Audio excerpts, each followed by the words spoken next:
Caesar, tell me, have you ever been stabbed or shot before? Actually, both. I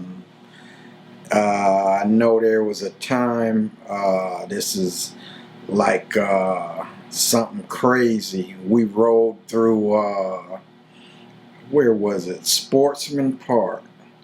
And rolled up in the park. Why I went in the park, I don't know. I was just that arrogant and probably off of some enhanced substance or whatever. And I know my homeboy and I, Wes, were talking about this, and he was like, man, I told you don't go up in there. I rolled up in there, so as soon as everybody saw my car, all the Crips in the park, everybody hit the ground, like ducked down and everything. And so this is one of the few times, why I did that, I don't know, but I was definitely out of bounds, and so we swooped around to come out of the park, and they basically lit my car up, and it was me, my home girl Diane, and Wes in the car, and they basically lit the car up. And so that's one of those times where you say, and you can call it luck, or you can look at it like, yeah, I got blessed with another day to live on that one, because that was one of the real near misses right there. And did you drive yourself to the hospital? Oh yeah, drove myself to the hospital with only an old lowrider would know this. My space antennas was hanging off the car, dragging all the way to the hospital. So, and my homegirl in the back seat was like, "Oh, you been shot, you bleeding," and basically everybody in the car got hit with something, buckshot, bullets, or whatever. So we're just lucky we survived that one. So they were shooting with multiple guns. Right. And what hospitals was around back then? Man, I'm trying to think. I rode to, because Sportsman, it's on Century, right? Or is it Imperial?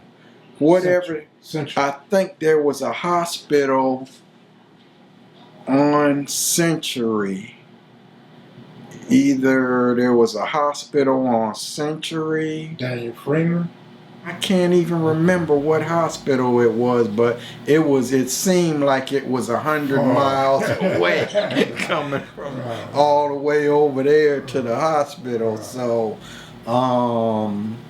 got there, and they stitched us all up and all of that, and so they ended up locking me and my homeboy up, and so that was one of the near misses. And then of course,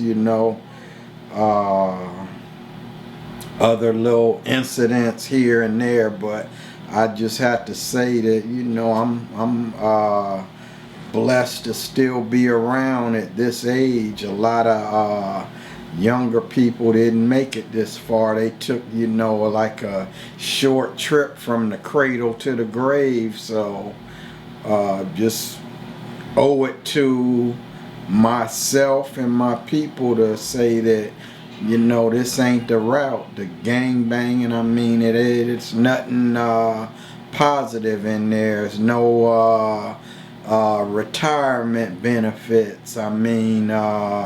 You got guys out here that are full-fledged banging and all of that, and they don't even have life insurance. So somebody has to have a fish fry or a car wash to try to bury you, which is kind of selfish. It's like, if that's what you're going to do when you're young, at least tell your mama or somebody with a good job, hey, take an insurance policy out on me. And especially if you have children or something like that, you owe it to them to at least try to leave them with something. That's how a lot of wealth gets passed on in the white community through insurance policies and passing property along to the next generation. So we benefit sometimes by those things, but we're so eager to get that money. You know, we might inherit a house and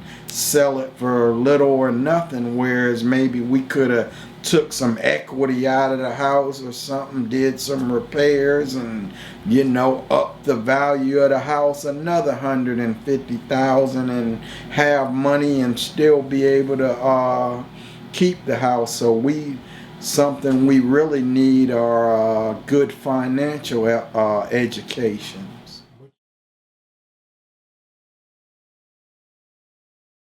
Do you got Johnny Cochran's book on your bookshelves? I don't know that I got Johnny Cochran, but we got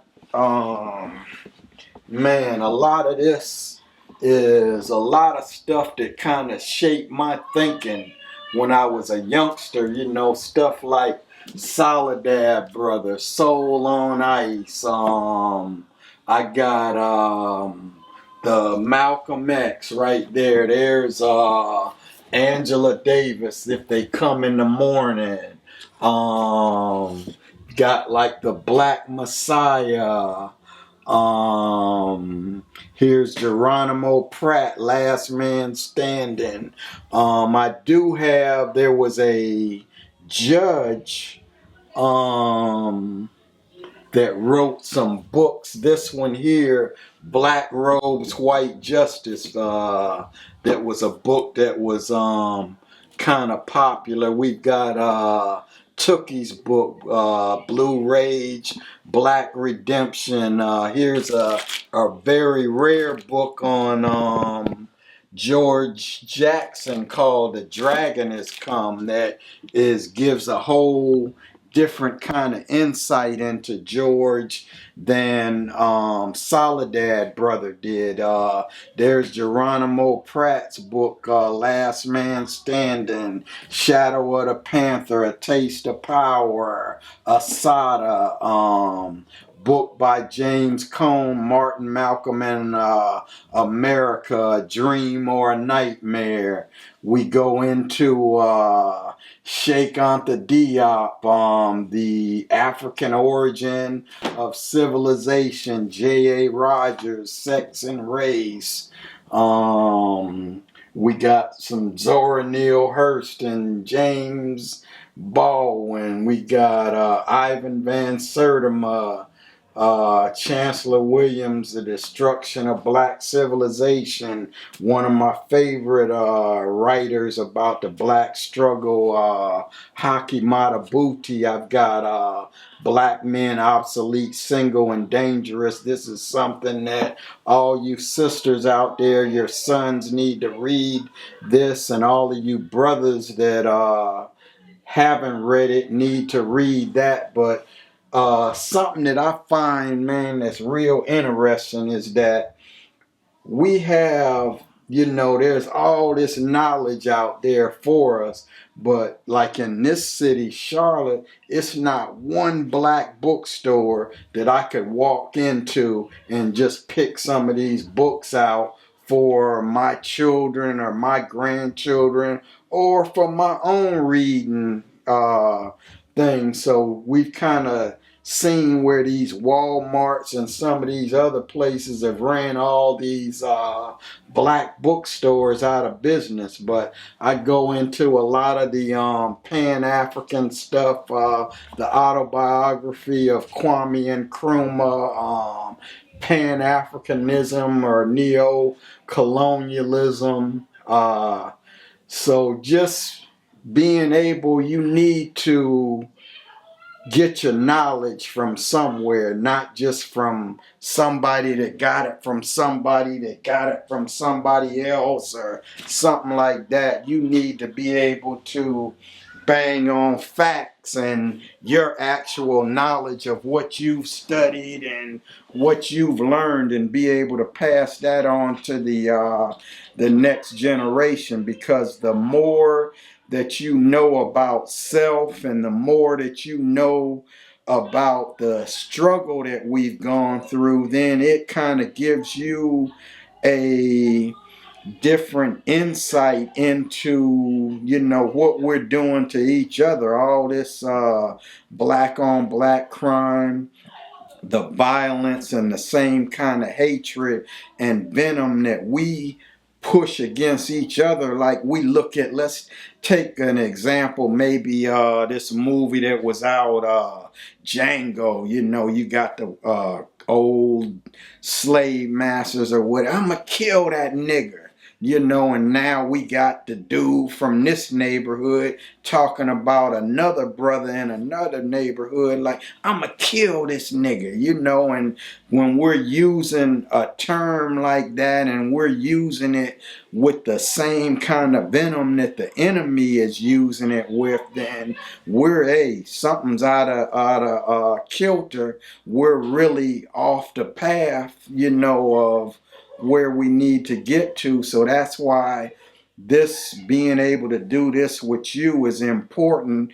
And people need to understand that being pro-black don't mean that you're anti-white. I mean, we've got our own struggle that we went through, our own pain that we dealt with, and nobody can tell us when, oh, you know, this should be over for y'all. I'm telling you guys that, you know, this was back then. Nah, it wasn't back then, because all of the same things that set up the things that made slavery possible, that made Jim Crow possible, that made apartheid possible, a lot of those same types of things are still in play today.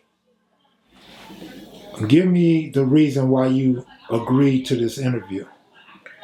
Well, I was able to look at some of the other videos. I was impressed with both the knowledge of a lot of the other people that you've interviewed, and there seems to be a common theme among all of us, especially up in my age group, is that, yeah, we did all of this stuff and glorified it at one point and helped to influence other people to follow a negative path that we follow. But I feel like that this is one way, with the advent of social media and cell phones and all of that, that gives us an opportunity to speak to people that will actually watch what you're doing and put out a positive message, and let the youngsters know that, you know, you guys been fighting a battle that you didn't even start in many respects, like the Hatfields and the McCoys or something. And this stuff has been going on for like 40, 50 years, man, of killing each other. And we're at a point where if we started today, it's going to take us another 50 or 100 years just to get us together as a people and improve a lot of the negative conditions that we have been dealing with and are dealing with right now. So, being, you know, a part of that, I wanted to make sure that whatever is done in the name of, you know, my neighborhood or whatever, that hopefully it's going to be as accurate as possible, that I'm not glorifying the violence or anything like that, and that hopefully we will get some more people from my era or whatever, from these different neighborhoods, that have stories to tell, that can get on here and speak to life and positivity, because I want to see our young people live and not just survive. I mean, when you have to be in a 8x10 or however big a cell is for 10, 15, 20, 30 years, all you're really doing is surviving. Okay, now you said you had been watching my videos. Do you have a favorite person that I've interviewed? Um, I like the Bird. I like Moon. Of course, you know, I know Baba Louie, so I like a lot of the Baba Louie interviews. I watch Barefoot Pookie. Would like to see him maybe give a little bit more insight and scope into the early beginnings and stuff, because he has a lot of history. I think I've watched just about all of them. I appreciated where Big U was coming from. His interview, you know, he spoke a lot of things that were positive, you know, about his background and you know, just wanting to do some things that were positive. So I enjoyed that one. The which one was that? I want to say, was it Nugget? That was another interesting one. But they've all been good, you know, and everybody has a story to tell. And, you know, we tell a story, and I may not speak the way this brother speaks. This brother may not speak the way I speak, but if you know it, you feel it. So they got a saying, he who knows it feels it. So we can feel it, you know, the things that are being discussed and the things that are being said. So we've got a lot of stories out there to tell.